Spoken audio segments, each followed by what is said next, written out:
Hey guys, it's story time with Miss Thompson, and it is Tuesday, May 12th. What day is it? What happens today? That's right, it's kindergarten graduation, and I cannot wait to see you tonight. I'm going to be at the Pirate Stadium, the high school stadium, okay? So moms and dads will enter off the loop on the north side of the stadium and go to the right. And I'm going to be on row I. Remember that letter. What letter did I say? I. That's right. And I cannot wait to see you tonight. I know this is not how we plan for everything to end, but it's still going to be special. And there's going to be some cool stuff. And I want to give you your kindergarten diploma and your graduation gift. And then tomorrow we will get to see each other at the primary one more time from 11 to 12 where we can take pictures together. All right? So I'm so excited to see you tonight. Don't forget, it's 6 to 8 p.m. It's come and go. And it is a drive-through graduation. You won't be able to get out of your car at this one, okay? But it's still going to be pretty cool and fun. So I hope to see you tonight. So let's get started with our story time. And we're reading Junie B. Jones is a graduation girl. And she's graduating just like you're going to graduate tonight. And we're on chapter 3, A Good Chuckle. All right, so chapter 3 is titled A Good Chuckle. Yesterday we left off to where they were getting ready for graduation, the month of Junie, and number 2 is rhymes, and they had to write a poem. And Junie B thought of a poem, and what did she say? She said, roses are red, violets are blue, graduation is here, and your feet smell like stink. And what did Mrs. do? That's right. She sent her out of the room and she has to go to the office. So let's see what happened. The office is where Principal lives. I know my way there by heart. There's a typing lady there too. She looked over the counter at me. Well, well, well. Would you look who it is, she said. I looked down at myself. Well, well, well, it looks like me, I said, kind of quiet. The typing lady pointed at the blue chair. The blue chair is where bad kids sit. Only I'm not even bad, but I still have to sit there sometimes. I put my feet on the edge of the chair, and I hid my face in my knees. If you don't hide your face, people can recognize yourself. Finally, I peeked one eye at Principal's door. And guess what? That guy was looking right back at me. Is that Junie B. Jones I see out there? He asked. I did a gasp, because Principal can even recognize me from one eyeball, apparently.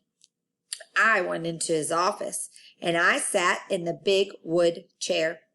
Principal winked at me. I'm a little bit surprised to see you, Junie B., he said. You haven't been sent here for quite some time. I nodded. I know it, I said. That's because my behavior has shown considerable improvement. I pronounced the words very perfect. My teacher printed those words on my report card, I said. And guess what else showed improvement? My speaking, that's what. Because I don't say runned anymore, and I don't say thinked anymore, and I don't say throwed anymore. Do you want to hear me say them right? Huh? Do you, Principal? I took a big breath. Ran, thought, through, I said. I smiled very proud. See, I told you.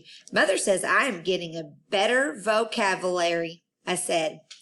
Vocabulary, said Principal. Whatever, I said. Principal smiled. Yes, well, I'm delighted with your improvements, Junie B., he said. But if everything has gotten better, then why are you here? I wiggled in my chair, very uncomfortable. Because it wasn't my fault, that's why, I said. What wasn't your fault, said Principal. I wiggled some more.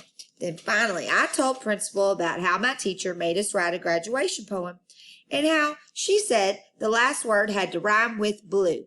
And so Polly Allen Puffer rhymed the word P-U, I said. But then Mrs. got very mad at him because she did not appreciate his behavior, young man. Only too bad for me because my brain thought of an even sillier poem and my mouth couldn't hold it inside. Principal closed his eyes. He did some deep breaths. All right, he said. Let's hear it. I gulped, very worried. Then I made my voice real soft. Roses are red, violets are blue. Graduation is here, and your feet smell like stink, I said. After that, Principal kept his eyes closed a real long time, and he did not say any words. Then very slow, he put his head down on his desk, and he started to laugh. His laughing got louder and louder. And so guess what? Then I started laughing too. That poem was a beaut, right, Principal? We are having ourselves a good chuckle over this, aren't we? Principal stopped laughing very fast. He raised his head again. No, Junie B., no. We are not having a good chuckle, he said. I'm sorry. Your poem caught me completely by surprise, but I never should have laughed like that. He crossed his arms at me. You're right about one thing, though, he said. Your poem is definitely silly, but silly things are not always appropriate to say in the classroom, are they? Your teacher made it clear that she didn't like what Polly Allen had said, Junie B., but you called out your poem anyway. He made squinty eyes at me. And please don't blame it on your mouth, okay? You know you could have held it inside. I shrugged my shoulders. I don't know, I said kind of quiet. Maybe I could have. Principal tapped his fingers on his desk. It's a very serious matter to disobey a teacher, Junie B., he said. And I want you to sit here and think about just how serious it is. Can you do that, please? Yes, I said, I can. After that, I squeezed my eyes real tight, and I thought and thought. Finally, I opened my eyes again. Good news, I said. I've said my last stink. Principal nodded his head. That is good news, he said. Then he stood up, and he held my hand, and he walked me into the hall. And it's been an interesting year getting to know you, Junie B. Jones, he said. You're a fascinating little girl. Thank you, I said. You're fascinating, too. After that, both of us waved goodbye, and I started skipping back to room 9. Then, all of a sudden, I stopped, and I spun around. Yeah, only we're not saying goodbye forever, right, Principal, right? 'Cause next year I will get sent down here, too, probably. Or else maybe you and I will see each other on the playground, right? Principal did a chuckle. Right, he said. Hooray, I said, hooray, hooray. Then I turned back around and I skipped to room 9 my fastest. 'Cause maybe if I hurried, I could still sprinkle glitter on something. Chapter 4, Cats and Gowns. I skipped in the door of room 9. Then my whole face got happy. 'Cause guess who was talking to my teacher? It was Gus Vallone, that's who, and Gus Vallone is my favorite janitor. I zoomed right over to that guy. Gus Vallone, it is a joy to see you, I said. And so what brings you here anyways? Gus Vallone patted my head. I had an important delivery to make, sis, he said. Just then, my bestest friend Lucille came running up to me. She pointed to a big stack of boxes.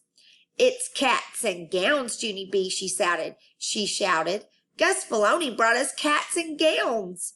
She twirled me all around. I heard him talking to the teacher. The cats and gowns are right there in those boxes. Everyone is getting one for graduation, she said. I jumped up and down at that wonderful news. 'Cause who doesn't love cats? That's what I would like to know. Cats and gowns, I hollered. Cats and gowns, hollered room 9. Mrs. sat down in her chair real slow. Then Gus Vallone patted her shoulder, and he said the word, good luck. Mrs. said for room 9 to please stop shouting. I'm sorry, boys and girls, but Lucille did not hear me correctly, she said. No one in room 9 is getting a cat and gown for graduation. Room 9 did a loud groan. Oh. Then, what are we getting exactly? I asked. caps and gowns, said Mrs. You're all getting a cap and gown for graduation. No cat and gown. No, no, no, said Lucille. I heard you say cat, teacher. I know I did. Mrs. said for Lucille to hush. Then she passed out the boxes to all the children. I looked inside my box real curious. Then I kept looking and looking because something was not right in there. My cap got run over by a truck, I think, I said. It's a big square flatso. Mrs. laughed. Then she came to my table and she unfolded my cap and she put it right on my head. Hey, what do you know? It fits, I said. After that, all of us put on our caps and gowns and we skipped all around the room. Only not Lucille, because she was still upset about the cat issue, of course. Pretty soon, the bell was going to ring, and so Mrs. made us put our outfits back in our boxes. I'm going to let you take these home with you today, she said, but please do not play with them on the bus, and don't play with them at home either. These caps and gowns are white, okay? And white material gets soiled very easily. I know it, Mrs., I said. I know white material gets soiled easily, 'cause one time my Grandpa Miller spilled beer on his new white tie. And you can still see spots on that thing. Mrs. looked and looked at me. Then she sat back down at her desk, very quiet. And she waited for the bell to ring. And that's them running around the classroom with their caps and gowns. And that is the end of chapter 4. Tomorrow is chapter 5, $1,000,000. I hope to see you tonight at kindergarten graduation, 6 to 8 at Pirate Stadium. Have a great day, guys. Bye.